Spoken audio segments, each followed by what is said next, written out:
वेद कहते हैं कि ईश्वर अजन्मा है।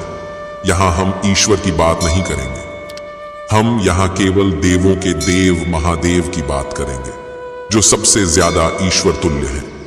हिंदू धर्म मानता है कि ईश्वर ने कुछ भी नहीं बनाया, उसकी उपस्थिति से सब कुछ स्वतः ही बनता गया। ईश्वर समय और आकाश की तरह है, जिसके भीतर सब कुछ है, फिर भी वह सबसे बाहर है और उसके भीतर कुछ भी नहीं है। ब्रह्मा, विष्णु और शिव का जन्म एक रहस्य है। तीनों के जन्म की कथाएं वेद और पुराणों में अलग अलग है। उनके अलग अलग होने का कारण यह है कि जो शिव जी को मानते हैं वे शिव जी को ही केंद्र में रखकर अपना दर्शन गढ़ते हैं, और जो विष्णु जी को मानते हैं वे विष्णु जी को केंद्र में रखते हैं। लेकिन सभी पुराण इस बात पर तो सहमत हैं कि शिव जी ने ब्रह्मा के पुत्र दक्ष की पुत्री सती और विष्णु जी ने ब्रह्मा के पुत्र भृगु की पुत्री लक्ष्मी से विवाह किया था। ऐसे में सभी तरह की अलंकारिक और श्रृंगारिक कथाओं के रहस्य को समझना जरूरी है। भगवान शिव का जन्म कैसे हुआ? अलग अलग पुराणों में भगवान शिव और विष्णु के जन्म के विषय में कई कथाएं प्रचलित हैं। शिव पुराण के अनुसार भगवान शिव को स्वयंभू माना गया है, जबकि विष्णु पुराण के अनुसार भगवान विष्णु स्वयंभू हैं। शिव पुराण के अनुसार एक बार जब भगवान शिव अपने टखने पर अमृत मल रहे थे, तब उससे भगवान विष्णु जी का जन्म हुआ। जबकि विष्णु पुराण के अनुसार ब्रह्मा भगवान विष्णु की नाभि कमल से पैदा हुए, जबकि शिव भगवान विष्णु के माथे के तेज से उत्पन्न हुए बताए गए हैं। विष्णु पुराण के अनुसार माथे के तेज से उत्पन्न होने के कारण ही शिव हमेशा योग मुद्रा में रहते हैं।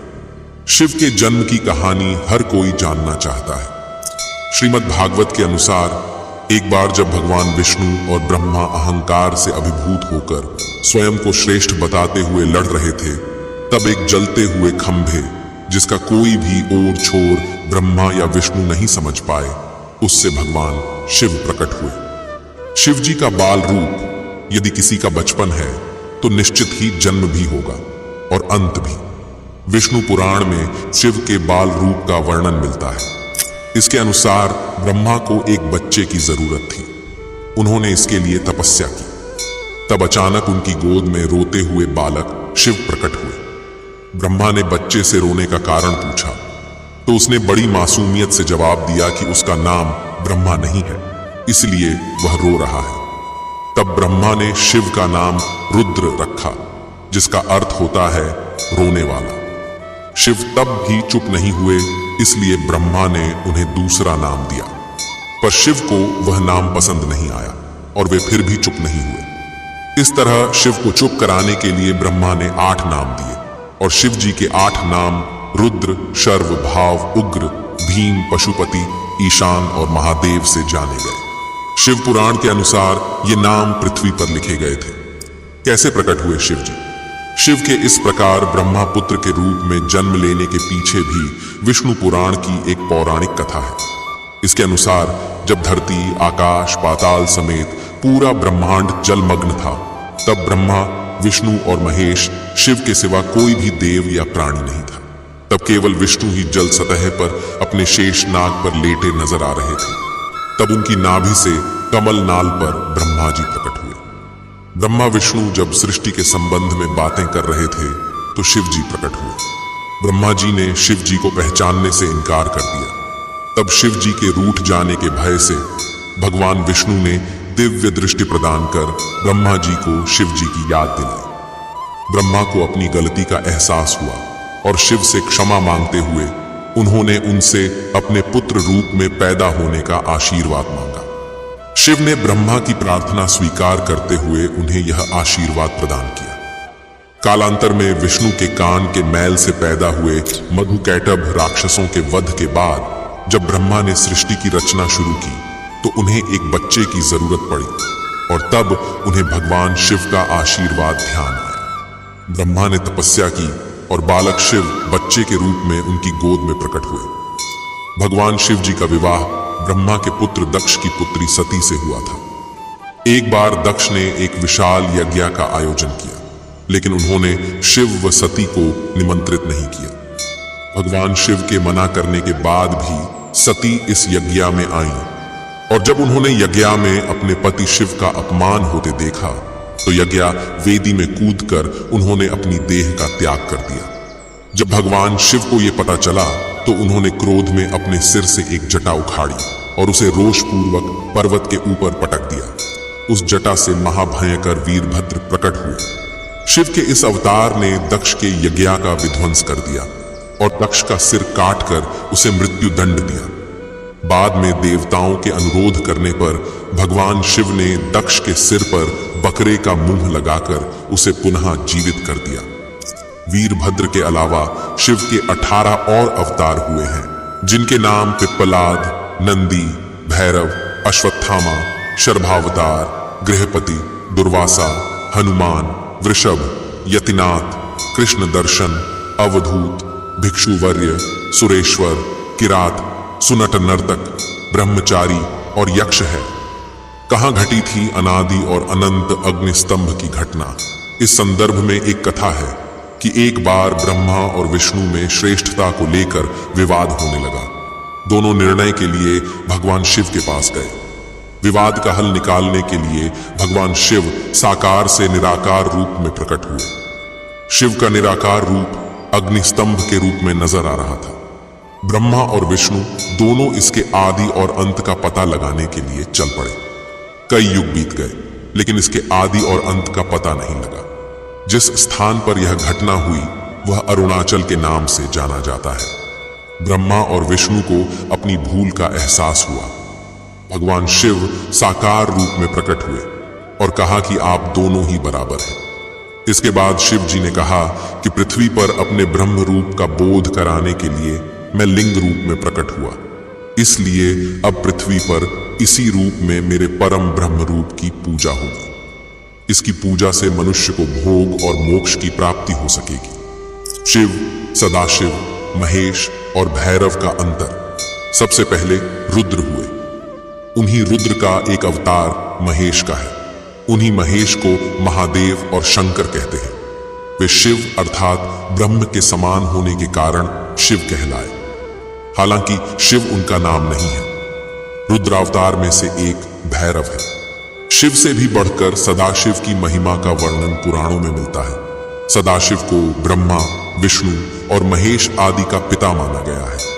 सदाशिव की शक्ति को प्रधान प्रकृति कहा गया है, जो बाद में अंबा नाम से प्रसिद्ध हुई। वह शक्ति अंबिका, पार्वती या सती नहीं कही गई है।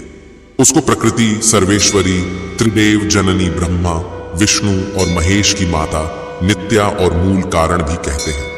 सदाशिव द्वारा प्रकट की गई उस शक्ति की 8 भुजाएं हैं। पराशक्ति जगत जननी वह देवी 9 प्रकार की गतियों से संपन्न है और अनेक प्रकार के अस्त्र शक्ति धारण करती है।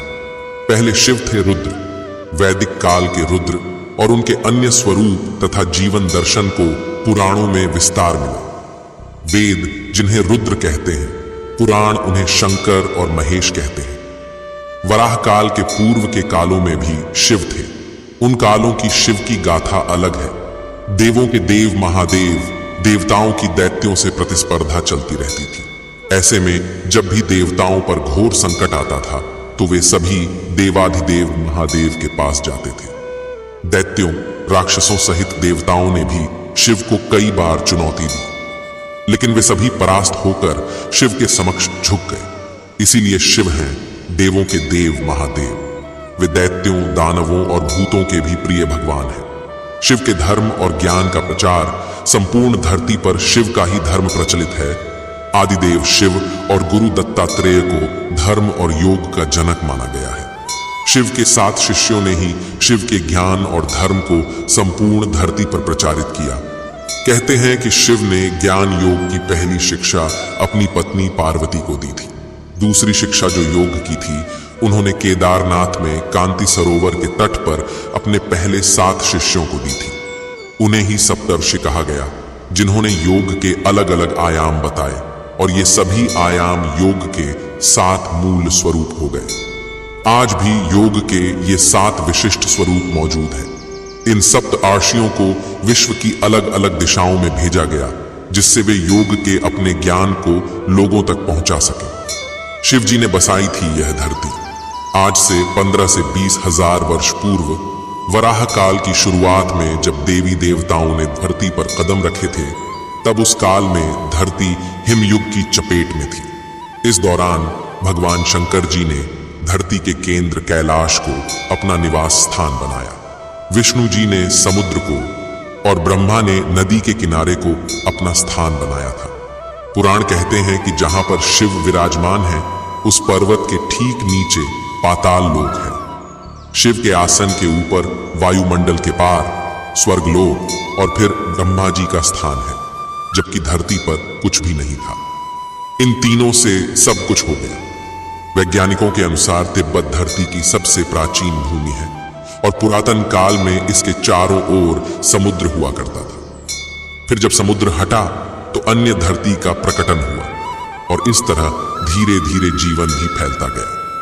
सर्वप्रथम शिव जी ने ही धरती पर जीवन के प्रचार प्रसार का प्रयास किया, इसलिए उन्हें आदिदेव भी कहा जाता है। आदि का अर्थ प्रारंभ। शिव को आदिनाथ भी कहा जाता है। आदिनाथ होने के कारण उनका एक नाम आदिश भी है। इस आदिश शब्द से ही आदेश शब्द बना है। नाथ साधु जब एक दूसरे से मिलते हैं तो कहते हैं आदेश। शिव जी के अलावा ब्रह्मा जी और विष्णु जी ने संपूर्ण धरती पर जीवन की उत्पत्ति और पालन का कार्य किया। सभी ने मिलकर धरती को रहने लायक बनाया और यहाँ देवता, दैत्य, दानव, गंधर्व, यक्ष और मनुष्य की आबादी को बढ़ाया।